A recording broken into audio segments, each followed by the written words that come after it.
Audiohm.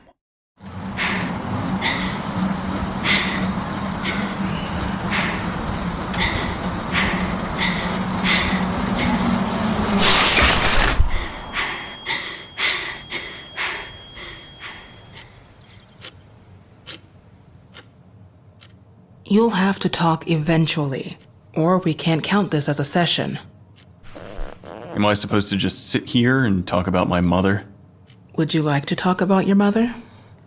No. Then we can talk about whatever you like. I have nothing to say. Are you not a fan of therapy? I'm not a fan of forced, unnecessary therapy. Why do you think this is unnecessary? Because I'm fine. No one said you weren't fine. Yeah, well, if you thought I was, I wouldn't have to sit here. Therapy can be beneficial for many aspects of your life. It's not about being fine or not.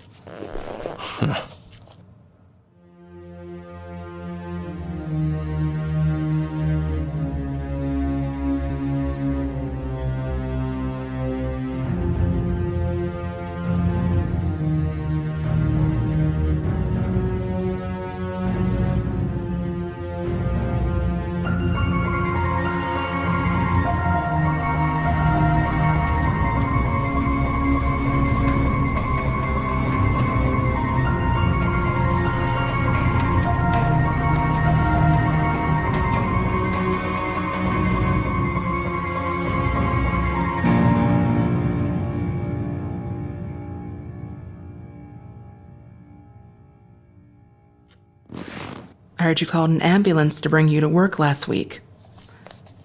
What made you need to get in that badly when you had been on bed rest just a few days earlier? Was it the victim? I needed to help on that case. Because of the color of her skin? That is the strangest way I've ever heard that phrase used. Don't deflect, Jonathan. Immediately after your injury, there were reports of you murmuring about victims with purple skin. You don't need to call it an injury. I was shot.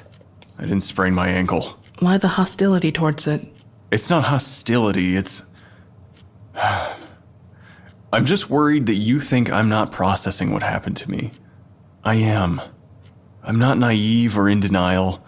I'm not compartmentalizing. I'm just trying to move on and return to my normal life. Your normal life being that of a doctor or a criminal investigator? A doctor? What are you talking about?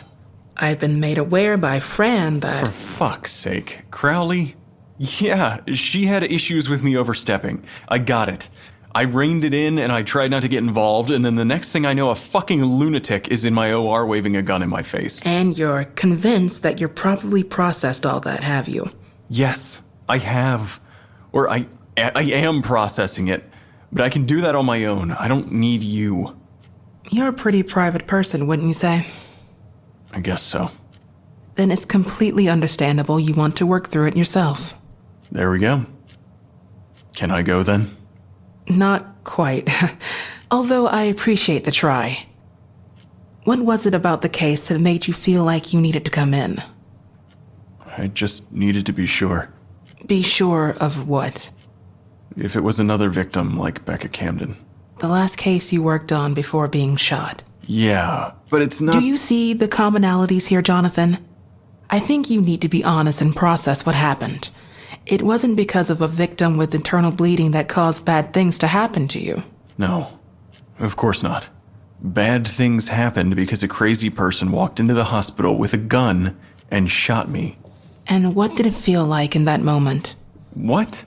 The moment when you were bent over Mr. Hedger's body. When you were shot.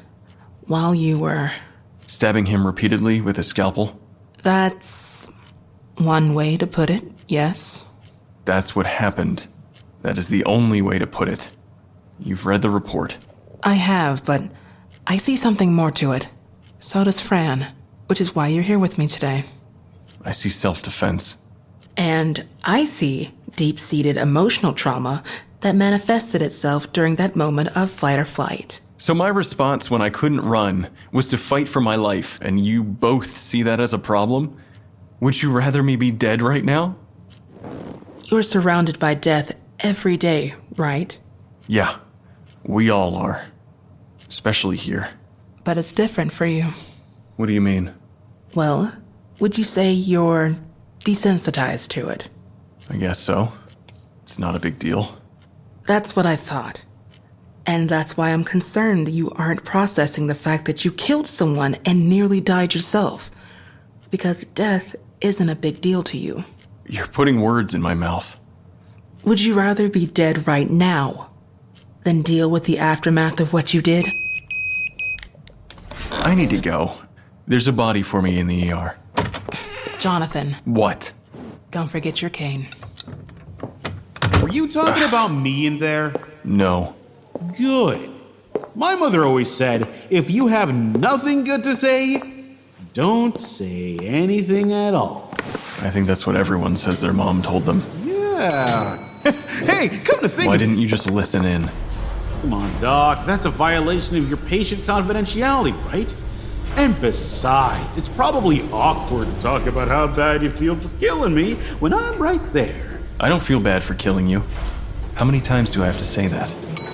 There are much more interesting things to listen to in this hospital anyway. Amelia, Hey. I got a page for a body. Bay 3. Yeah.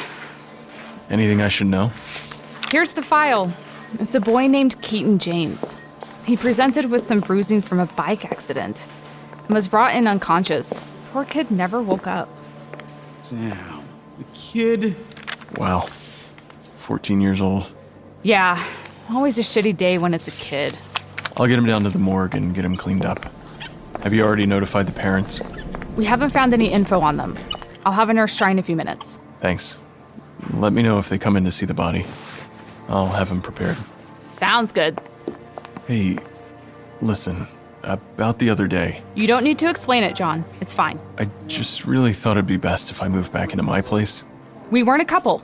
I get it. I really do want to see where this goes. It's just that living together so soon... I need to get back to the trauma bay. Of course. Sorry. You really do seem different. Won't force trauma to the abdomen and sides. They said they found his bike crashed next to him. What I said earlier about my mom, I never knew my parents. So they don't even know that I'm dead now. Keyton, are you here? I hope they found this kid's parents.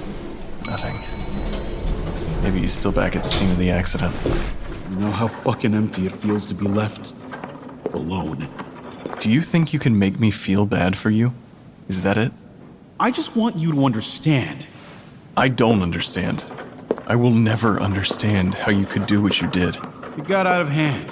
It's not what I planned.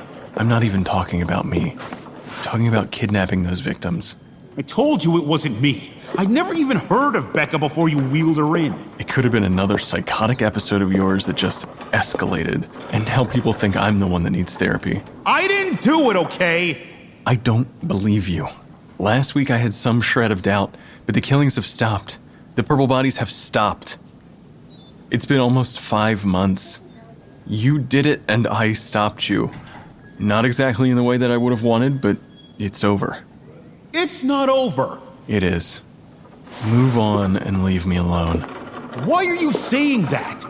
You would have never talked to me like this when I was alive. I'm not afraid of you anymore. You can't do shit to me now except annoy me by talking. I'm not keeping this inside. And I'm done pretending like I have to deal with you.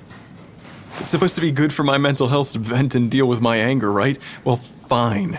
You can take the brunt of it until you move on and leave me alone. Because I will never open up to you. We will never be friends, Curtis.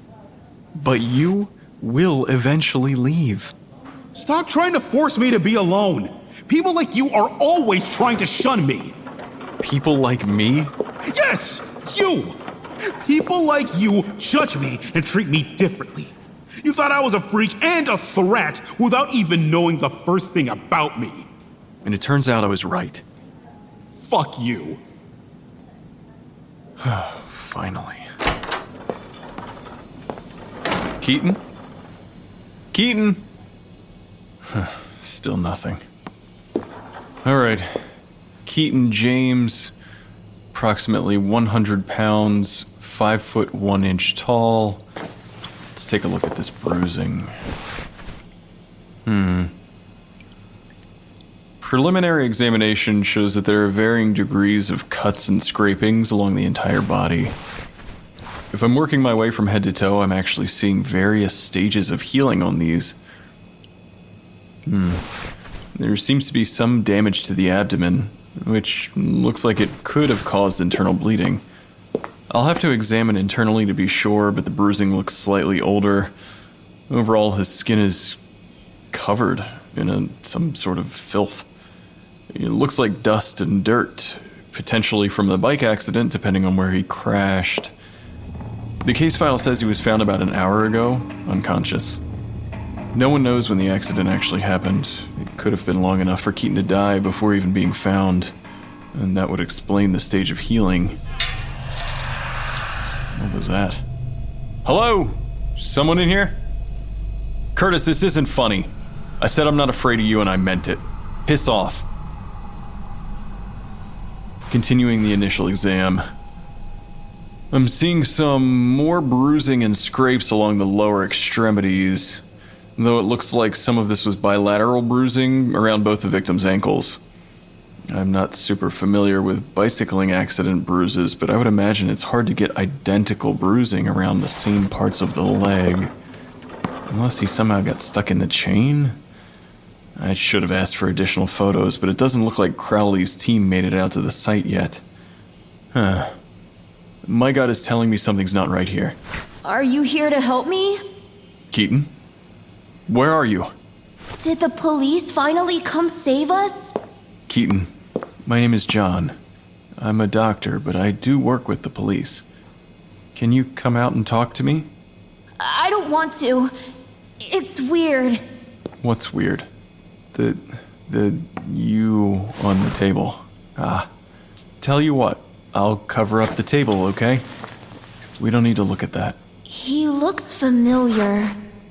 Keyton, do you remember what happened? I was pedaling and I think I escaped. Escaped what? Come on out. It makes it easier for us to talk. Okay, but just stay there, okay? Absolutely. I'm not gonna move. Who is that person on the table?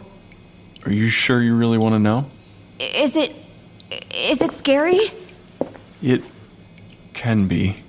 Yeah, but I'm not the best person to ask, I guess. Who is? Curtis. Are you... I can explain it. Oh, okay. Can you tell me what you remember first? I guess so. I was riding my bike, and I just felt so tired. And then I closed my eyes and kept pedaling, and then I woke up with a lot of noise and beeping. And then I saw you pushing that cart with that... Is it me? It is you.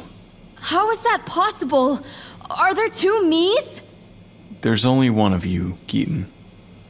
But the one you is the one that's standing in front of me talking right now, okay? That thing on the table is... Well, it's your body, but it's not... It's my body? I don't understand. Is this a trick? No, it's not. I'm sorry. I said I'm not the best for explaining this. Are you working for Gran? He's trying to teach me another lesson, isn't he? Who is Gran? Is it the person who did this to you? It's just another lesson. Please, you have to tell him I'm sorry. I'm not working with anyone, Keyton. Please, I'm sorry. Don't tell Gran I ran. That kind of talk, with the bilateral bruising on his ankles and the varying stages of healing on some of these injuries. Can you just tell me what happened? No, I didn't tell you anything. You have to tell him I didn't tell you. Bruising on his ankles shows about a centimeter depression all the way around, maybe 3 inches tall. There was without a doubt something wrapped around his ankles for a long period of time. I'm also noting some skin abrasions like he was pulling at whatever it was. It's too early to jump to conclusions, though. I need to examine the abdominal bruising to be sure. Keyton, was there something wrapped around your ankles? No! Tell Gran I told you there was nothing! I'm ready to go back home! He takes good care of me. I need you to stay back there, okay? Don't come any closer and don't look. No! Gran makes me look! I have to watch! Get back. You'll tell him! Get back. You'll tell him and I'll get in trouble again! Keyton, I'm not telling anyone anything. You need to go. I'm watching, Gran! I know! Be quiet! Go stand over there. I won't tell anyone you didn't watch. You promise? I promise. You're safe here. Okay. I'm seeing a large amount of blood in the abdominal cavity. It looks like the EMTs tried to stop the bleeding, but he should have been taken to surgery immediately. I don't think they knew. The skin is heavily bruised, showing signs of long-term injury here. This is not just from a singular biking accident. These are repeated, patterned bruises on the abdomen. I'm seeing some slight kidney damage as well. It looks like one of the smaller intestines is nearly perforated too. Oh my God. This poor kid. This is sustained, repetitive damage that caused minor internal bleeding that just got worse and worse. He was abused, by the looks of it, for years. He should be much larger than he is now, too, judging by the size. Keyton. Hey, Keyton. Yes? I need you to be honest with me, okay? I don't know you. Gran said not to talk to anyone who asked you things. Come here. Come here. You did good, Keyton. Did I? You did. You passed the test. No matter how many times I asked you, you didn't tell me. See? I knew it! I'll tell Gran that you did a great job. I'm sure he'll reward you for doing so well. Do you think I'll get to use the bath today? I'm sure you will. I have a second test for you, though, okay? Okay. It's for the best reward of all. What is it? It's a secret. It's a secret until after, okay? Mm-hmm. I need you to describe the place you live. What do you mean? Why? I need you to tell me who is there with you, what it's like, and give me an address. Really? Okay. It's... sometimes... You can be honest. Gran knows you don't like some things, and if you tell me, I can help make them better. Sometimes my eyes hurt when he visits. The light is too strong. Okay. I can tell him that. What else? Sometimes I'm still hungry. We got less food this week than last week. And I don't eat much, but a little more would be good. Done. And it's stinky. I wish he would move Mom. Move Mom? What's that mean? Well, me and Cousin Trudy want our own room. It's too stinky with Mom in there, too. Does Gran not let you bathe? We can sometimes, if we're good. But Mom never can. She's stiff, like a statue. We tried to move her, but she's heavy. She's stiff. Yeah, and usually Gran moves them when they go stiff. But he said kids should be around their mom. You said others. Who else went stiff? Jeff was first, and Mom was super sad. She almost killed Gran, and it was so loud. And that's when we first moved into the dark room. We didn't see Uncle Ben or Sissy again. After that, Aunt Julie went stiff, and then Mom. and it's just been me and Trudy ever since. Gran stopped visiting us much after Mom, though. I don't think he wants to see her stiff. Oh my God. Did I do good? You did very good. I have one last request. I need to know the address, okay? That's easy. 662 Smith Drive. Thank you. Now, Keyton, I have to tell you something. What? I said I'm here to help, right? I'm gonna do everything I can to find Uncle Jeff, Sissy, and Trudy, and take them away from that place, okay? You don't need to go back there either. You're safe. You're never going back. I don't understand. I'm gonna call my friend, and she's gonna go to 662 Smith Drive to find all of them, okay? She's gonna stop Gran and get them out of the dark room. No! You can't do that! And then she's gonna make sure that Gran can never do anything like that again to anyone. No! You lied!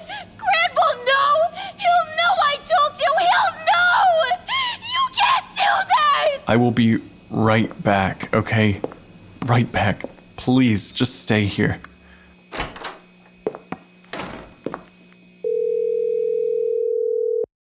Crowley, we have a really big problem.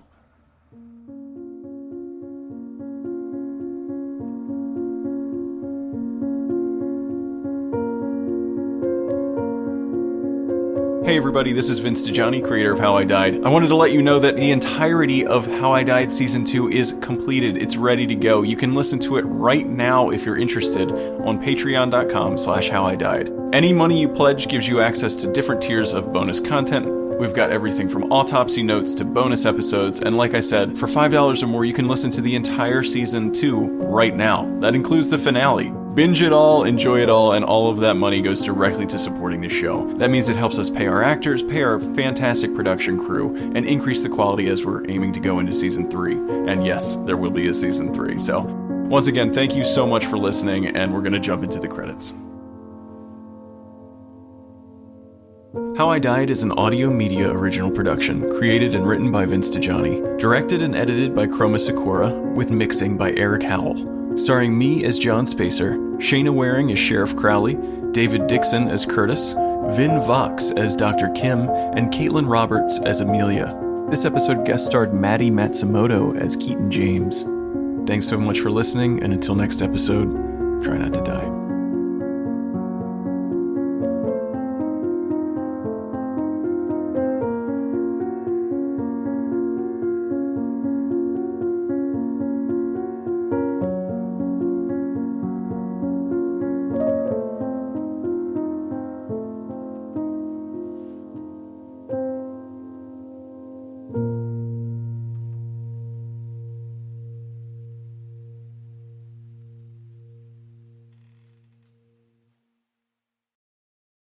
There are so many reasons not to skip breakfast. So many savory, mouth-watering, tasty, delicious beyond all belief reasons. Actually, that last one was pretty convincing. Stop by for a McDonald's breakfast. Mix and match a sausage biscuit, sausage McMuffin, sausage burrito, or hash browns, any two for just $2. Price and participation may vary, cannot be combined with combo meal.